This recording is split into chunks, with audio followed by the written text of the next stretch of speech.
پیر میرے علی شاہ صاحب اتنے سارے سن، اتنے سارے جدو پڑھن گئے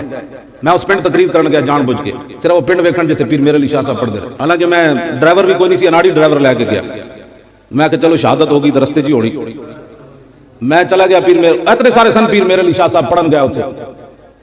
اس مسجد وچ ایک بابا آندا سی قصیدہ غوثیہ پڑھدا سی، قصیدہ غوثیہ دا عامل سی،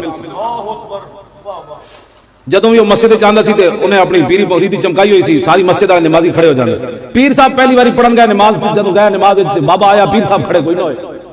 پیر میرے علی شاہ صاحب اج اتنے سارے سن، وہ بابے نو بڑا غصہ آ گیا، انہیں کہا منڈیا تو کیوں نہ کھڑا ہویا ہے؟ پیر صاحب چپ، اور بابا کہنے لگا میں قصیدہ غوثیہ پڑھا، تے پیر میرے علی شاہ صاحب اج اتنے سارے سن، آپ نے فرمایا تو قصیدہ غوثیہ پڑھ، میں قصیدے والے نو بلانا، سمجھو مانا، فرمایا میں یارویں والے پیروں بلانا تو پڑھ،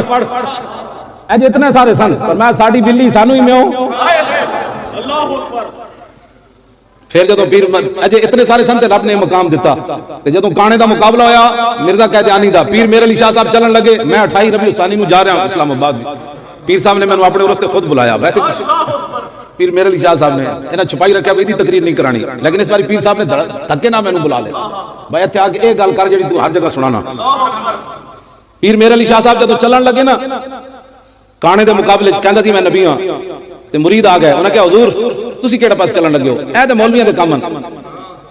تسی کدھر جان لگے ہو؟ اے مولویاں دے کام ہن، کیوں جی؟ پیر صاحب نے گل کی تھی، پیر میرے علی شاہ صاحب فرمایا ہم سے ایسی بے غیرت فقیری نہیں ہو سکتی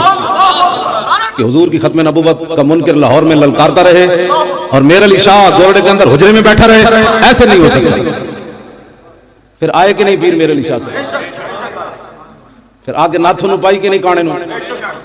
کیسی ناتھ پائی؟ اجے تک میرے زئی چیخ رہے، اور سیف چشتیائی دی جڑی پابندی لگی ہے دے پیچھے بہت بڑیاں طاقتاں، مسئلہ تو ستا پہ آنا بھنگ پی کے، وہ کہنا چھڑو جی اتلے سبھی میں کوئی درود فرض ہے؟ میں کہا ہاں سب تو بڑا فرض ہے، فرض واجب تو جاننا، حضور دے تے درود نہیں پڑھنا، اتلے سپیکراں تے اور تواڈے پیو دا ذکر کرنا ساڑھے سنی کتنے ڈھلو ڈال